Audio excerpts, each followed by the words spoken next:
Welcome back, everybody. It is part 2 of the podcast. We talked about a bit of Caleb's story in part 1. So if you haven't listened to that just yet, go ahead and check it out. It's already out. But in part 2, we're going to do a bit of a deep dive on pizza and some of the discoveries that Caleb has made over time. And we last left the conversation. You are doing 2 styles of pizza here. Pizza that you love. Yes. Something crispy, something that holds up. Something light, something crispy. And a tavern style. That's it. Which style are you most excited about today, right now, at this very moment? Today, I'm going to have to say, you know what? I've been getting more into our tavern style pies. You know, it's funny because that's something that I just did for fun, not really knowing what it was even called or that it was really a thing. I don't just liking like super thin and crispy pizza. And it's like trying to do something without the cornichone. Dude, the cornichone. Yeah, I feel that. You know what I mean? And it's like just having that like that cheese all the way to the edge. It's like, all right, let's do something like that. And you know, just like that just goes to show like you don't really need to know the terms for every single thing in the industry. You just gotta like just do it, you know? I think that's a good like explanation for people to just say, I don't need to research and know everything. I just got to get to making pizza. Exactly right. Right? Because like, who cares if I can't pronounce cornichone? If I know how to make one, that's it. Bug it. Yeah, that's kind of just been like our MO, dude. That's just like what we do. All right. So tell me about this tavern style that you're making, because personally, if anyone is listening to this and happens to check you out, first of all, you're one of the few people doing amazing pizza in San Jose. And it's definitely gotten so much better. It's one of my favorite spots, if not my favorite, over time, like you were saying in part 1. But you're killing it. What are you doing right? You know what? I think I'm hard on myself a lot of the time. So for me to say this is what I'm doing right, what I think that has gotten us to this point is just staying true to the standard of not letting a pizza come out if it's not looking right, or if there's like a weak spot in the middle, or just like a holding the line on our pizzas as far as, you know, and I'll come out and I'll let a customer know like, hey, we just burnt a little bit of your pizza. Like you could get started on this one, but we got another one working in the oven for you. So it's like you could either box it up for you could take home. And I think that's what has kind of just gotten us to this point, is just maintaining that standard of operation. But as far as like the pizza specifically, one thing would be having our gas oven that we invested in, you know, when we first opened up. Super fortunate, you know, most people don't even get to start off with a 2-decker oven. You know, we could fit at the time 2 larges in it, and that was just perfect enough to get started. But it wasn't holding the heat.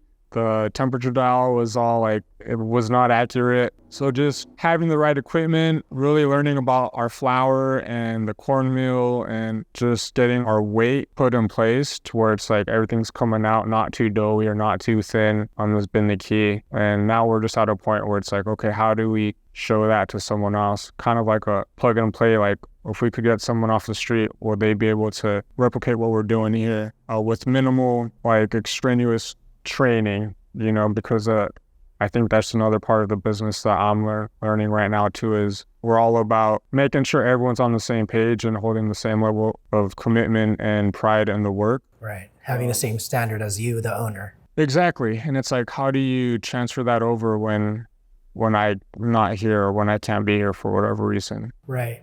I mean, Scott Wiener tells a story about how, I don't know if it was him or one of his guests on his tour, but there's always that rumbling about like, oh, you only want to go to a certain pizzeria on Tuesday when so-and-so is working. Exactly. Like you don't want that to happen. No.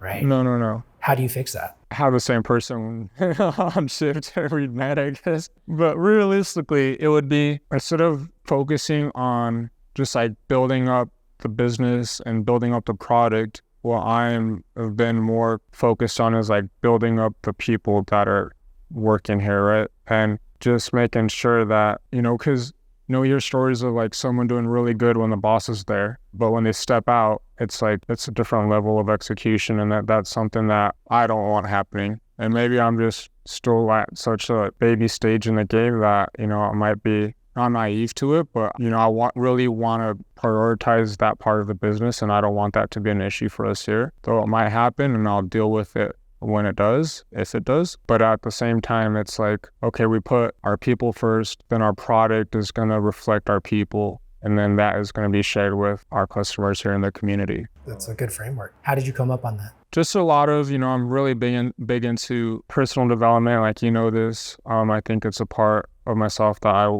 enjoy sharing with our folks and people who follow us and who support us. I think like food is just the vessel that we're using to connect with people. And I feel like anyone who's in the business for the right reasons, like that is why they put up with all the bullshit is, they really care about other people. Yes, like we want to serve the absolute best pizza we possibly can, but that's not going to happen unless the people behind it are even better.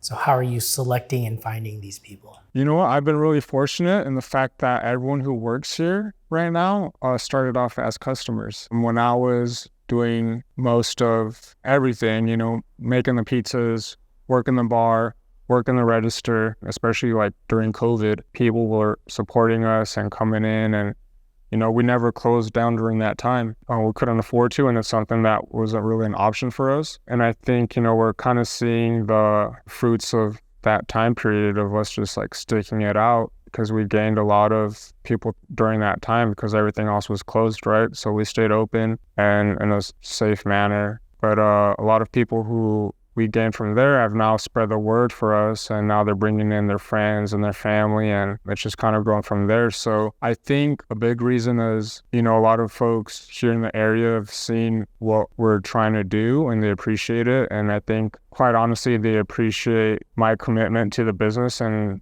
they could sense that from just like my interactions with them just starting out, and they would just support from then on. And they would see that like I needed the help, or that I'm trying to like grow it to the next step, and just organically like, hey dude, like if you ever need help, or I'd love to help out in any capacity, whether it's like in the kitchen or cashiering. And that's just how it's grown, man. So it's been really fun, just having that genuine connection up front, just from my perspective to the customer, and then us like connecting over just the vibe and the energy around the food and the shop, figuring out like, hey, we like all get along and we have something in common, and then them just like hopping on board and helping me grow this business, not necessarily like financially, but growing it to where it's like now people are coming in to see them, not just me or wanting to support me specifically, but coming in because they enjoy the service that now they're providing, and growing their own networks of friends. And it's just kind of one big family. And that's why we're here.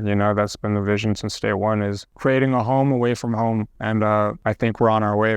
You don't see that very often, right? Because it has to be led by, I feel like, the people at the top, and clearly they vibe off of you and your values. And I think that the people that you attract are a bit of a representation of who you are. And you're one of the hardest working dudes that I know. Like I see you grinding out hella late and then coming back the next morning to do a catering order, and then doing like 1 million push-ups and pull-ups after your shift or in between. And I'm just like, damn, Caleb, you're nonstop. But then it's like, it goes to show like, if you're family oriented, or if you deeply care about the business, the people who are working with you or for you are also gonna see that, and they're gonna vibe off of that too, whether you're here or not. Exactly right. Are you looking to make the most delicious pizza? Well, listen up, because I have an important message for you. A lot of pizza makers are using the wrong type of olive oil for their dough. Let me explain. Using commodity olive oil can have a detriment to your pizza, and I'm talking about a huge one. Whether it's rancidity or a nasty smell, you don't want that on your masterpiece. Say goodbye to commodity oil and say hello to Cordo olive oil. Cordo olive oil is the ultimate choice for pizza makers like us. Why? Because they use quality olives, they harvest it at their peak, and they store it securely so that when you purchase the olive oil, it is fresh. Cordo olive oil is the ultimate choice for pizza makers like us, because they pick their olives at their peak, they harvest it, and they secure it in a safe way. That way, it's ready for you when you make your purchase. The choice is yours. Do you want an explosion of flavor, or do you want that nasty, bitter taste on top of your pizza or in your dough? Anytime you need some Cordo olive oil, use the link in the show notes or DM me, and I'll send you that link personally. I appreciate you for supporting me and my show sponsors. I feel like that's the only way to lead, is by example. And not to say that I don't have my off days, or that some days I'm moving slower than others, because I do, it's tough to like really hold that standard and be like on point every single day. But I think the crew knows when I'm having one of those days, and like I appreciate them to the max, because they allow me to grow into this like leadership position that I feel super grateful for. I don't take it for granted. And I don't even really like saying like, oh, they work for me. I feel like I'm here to serve them and I'm here to serve our customers. And yes, at the end of the day, like we all have to do our shit to like move the business forward, but they're not doing it for me. If they were, it's like, I don't think that's sustainable. At the end of the day, it's like everyone wants to see the shop succeed. And that's why they hopped on board in the first place. And everyone here contributes as best as they can. And to your point, that does stem from, I think, my passion and my level of commitment to the success of this restaurant. But yeah, some days it gets hard because, human. And it's like, do we enjoy doing this shit every single day? No. Like some days I want to stay home, But I think that's what separates like those who do or do not. Like, what do you do when you don't feel like doing the things you need to be doing? And this just goes back to like that personal development that is a whole nother thing in itself that I think people should invest more time in, because it's like, how can you expect your business to flourish if you're not feeling great, as far as like putting shit in your body, it's like not being active. And I'm not saying like be a health freak, I'm not saying like you got to be super extreme and never drink soda. Like clearly we have a bar, we serve pizza, like I'm all for that. But at the same time, it's what are you going to prioritize more? There's a time and a place for everything, right? That's just been like my principle for myself and the businesses. I'm going to be selfish for myself and get myself right so that I could give more to the people around me and to this business and to the people I love. And that's something that's taken a lot of time for me to learn, because when we first opened up, I was just like nonstop, just working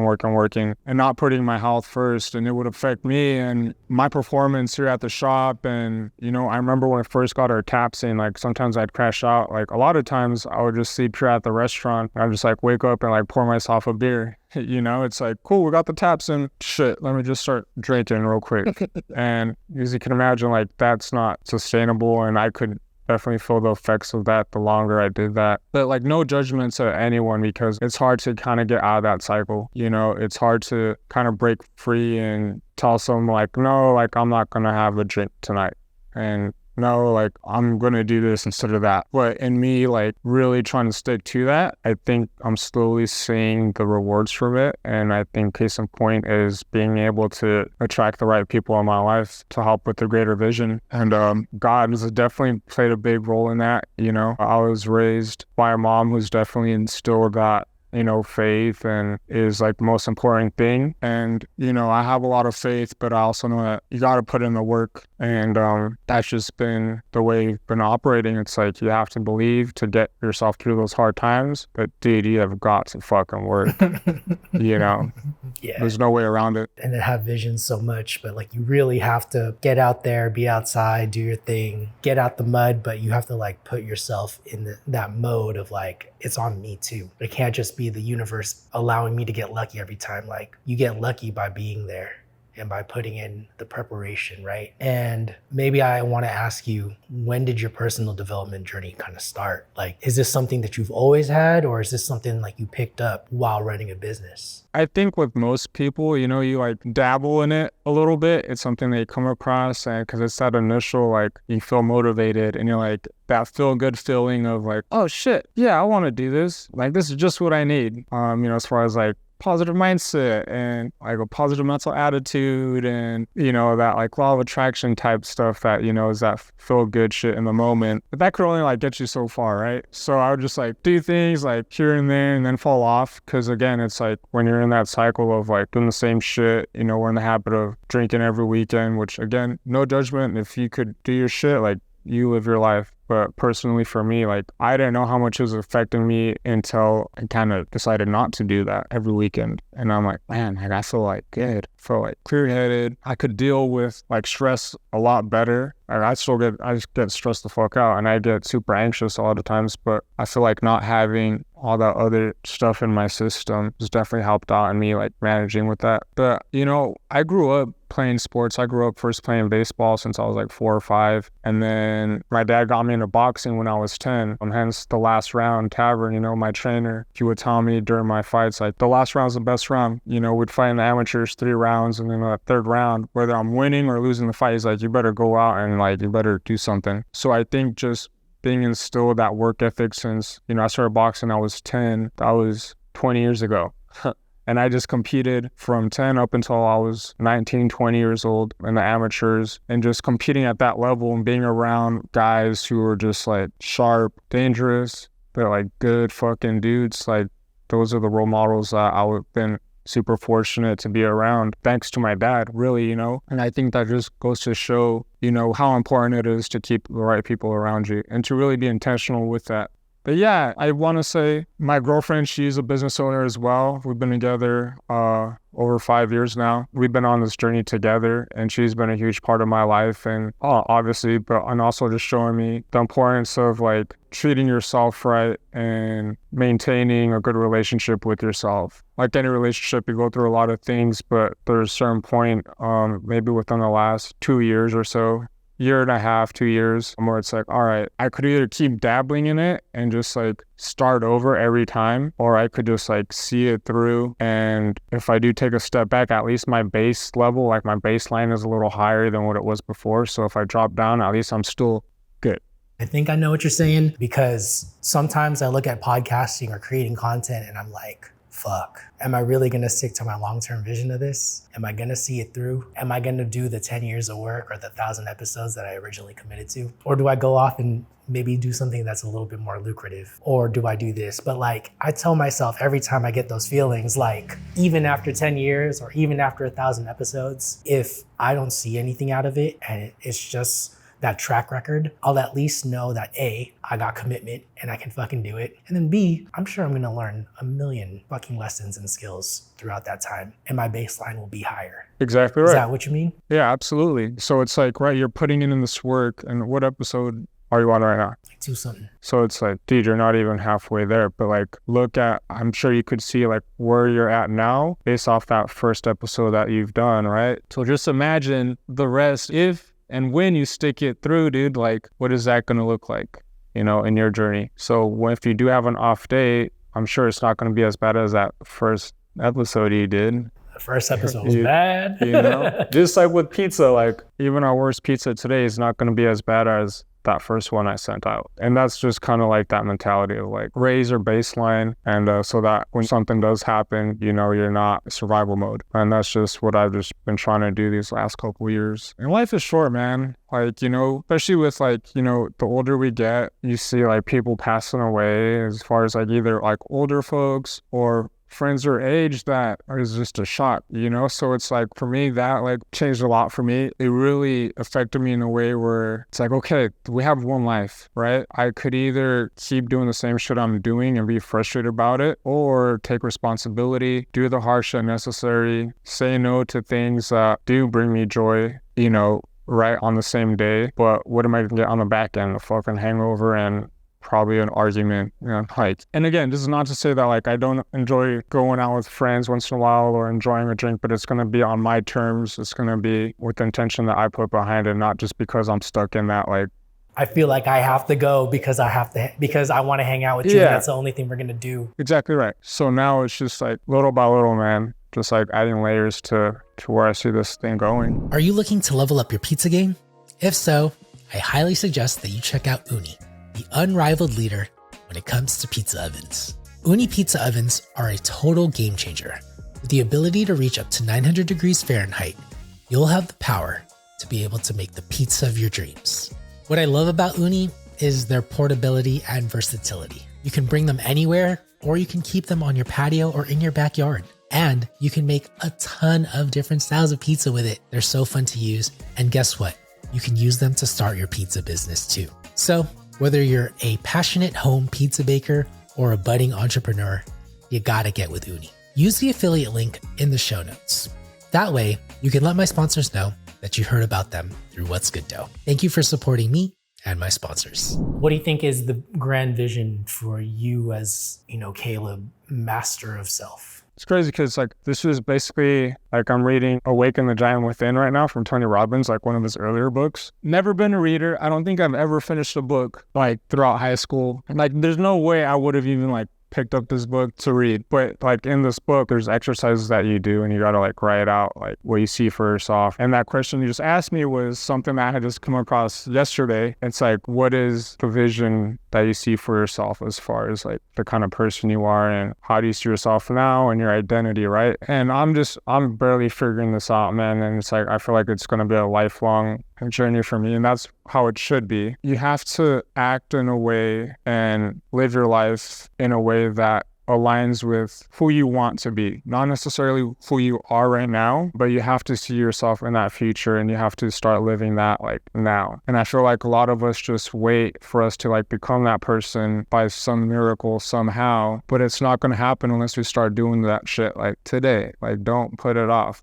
And it doesn't have to be some big change. It doesn't have to be like something crazy. Just like whether it's like drinking a glass of water, like this is like a physical act, like I'm going to drink a glass of water and wake up. True, as far as like, okay, how much time are you going to give someone at the red light? Once it turns green, like, are you going to honk right away? Or are you going to give them like, I don't know, a few seconds just to like figure it out and not be just like honking your horn out like crazy, like just chill a little bit. I don't even honk anymore.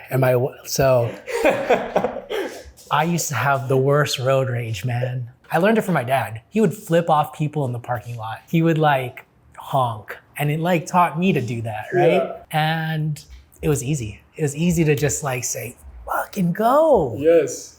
And then my wife told me to just like chill. And like I also realized like I can control me, but I can't control others. And if I like honk at the wrong person, then they get out of the car. Mm-hmm. They might have a shorter fuse than I do. And so I kind of like started putting that into perspective. And I also thought about my wife, who I'm potentially putting in danger. Mm-hmm. And so I went from like honking hella hard to a light tap. Today, I'm at a point where my wife's like, I would have honked by now. Like, I'm even surpassing her patience. Yeah. Because like, she's the most patient person I know. Yeah. But when she tells me, babe, go ahead, you can honk. I'm like, nah, I'm chilling. Yeah. Because it's real. Like, I am guilty too of like looking at my phone or kind of zoning out while I'm driving. And so I understand, like, I got patience. I got time. It's funny you mentioned that. Yeah, you're exactly right, man. It's like, it's cool because it's like you caught yourself, because it's like, of course, like the way we grow up, we just do shit like unconsciously, right? Like honking and whatever. And I feel like this just comes with age, you know? I'm barely turned 30. Like, I don't even know what I don't know.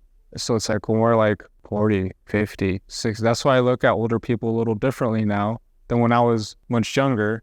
It's like, man, like with time, you just start learning more shit. But again, you could come across an older cat who's just like, still fucking up. Dude, low level frequency. Like, and that's just like, that's not who I want to be.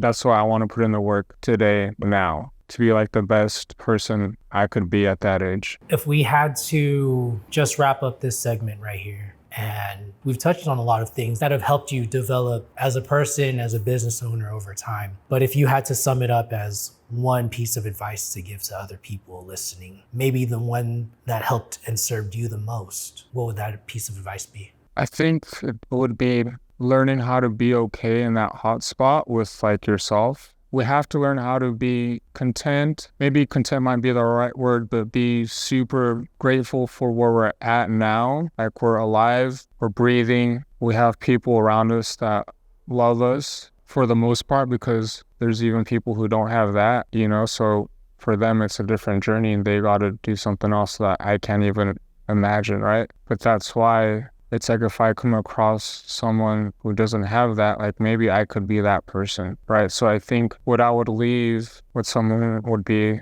just like, be caring, and like, life is too short to be upset at other people, you know, even if they do you wrong. I think we have a responsibility, not only to them, but to ourselves, really. Like, take a deep breath and just, tomorrow is a new day, right? Because we don't know what's going to happen. So it's just like having that perspective when things get hard. And I don't want it to come across like we got to live in fear or not have boundaries. Like, those are, you know, those things are very important too. But as, like I said, like as a baseline, walk a little lighter and try to chill your face muscles a little bit, you know? That's just what I think has benefited me a little bit more than other things in the past. That was part 2 of our conversation. We're going to be talking in part 3 about business and life. So tune in. We'll see you there. Well, there you have it. I hope you enjoyed that conversation, and if you're wondering when the next part comes out, you gotta subscribe or sign up for our email list. That way you get notified when the next episode is coming out. You can subscribe by following the show, or you can sign up for the email list. There is a link in the show notes. Please remember to share this with a friend, especially if you think they're gonna benefit from it. Remember to leave a rating, 5 stars if possible. I appreciate you. I love you. Till next time. Peace. Hey, home pizza makers. What's good, dough? It's time for you and me to partner up together and make pizzas for good. How do we do that? You and I will be doing pizza parties nationwide to raise money for Slice Out Hunger. And yes, it is starting now. So if you want to be a part of my team and make pizzas for good, you can register to be a part of Team What's Good Dough. And yes, it is welcome to all bakers, whether you're just starting off or you're a seasoned Papa Pro. Let's make pizza for good together.